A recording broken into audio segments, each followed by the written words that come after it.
We live in a world with 8 billion people, and every day that number grows. Every individual has their ups and they have their downs. Success is not final, failure is not fatal, it's the courage to continue that counts. In the 1930s, the stock market collapsed, and America saw one of the worst economic crashes ever. But does anyone really remember what happened before that? In the 1920s, America was trying to put the horrors of World War II behind them.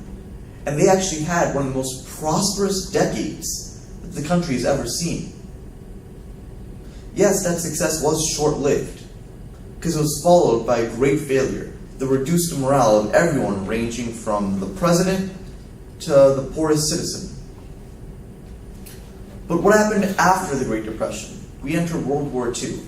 And though that wasn't really much of a big step above that, World War II brought our economy back. Because as a nation, we had the courage and the unity to come together and continue. As humans, many of you say, in our life, we peaked at a point. Well, the same people that say that are the ones that are constantly reminiscing about it. The ones that are constantly looking back at it with nostalgia. What was the time where you peaked in your life? Or you peaked? What was the time, your greatest, happiest moment, where you were at the top of your game, the most successful? Can I tell you why we talk about the peaks in our life? Because here we are, we're slowly building up all that happiness. And there it is. That's our peak. And then slowly we have this long and very steady decline. That decline in our life where maybe we're still happy, but we're not as happy as we once were. Because we have those bumpy paths, those things we call failures.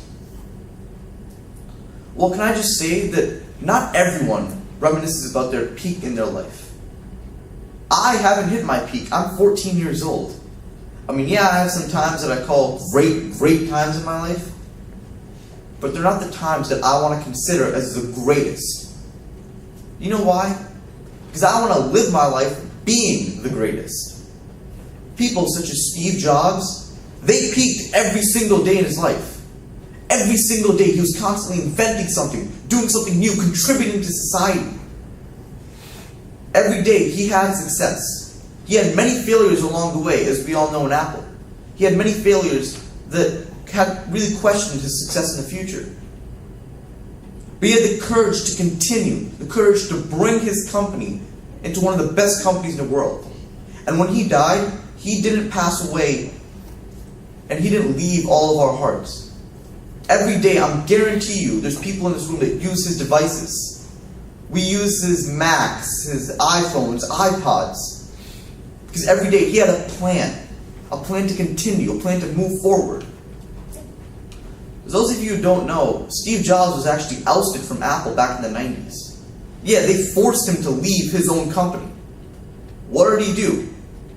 Well, he kind of was moody about it the first few days, but after that, he created another great company that actually Apple eventually bought and used their software for the Macintosh.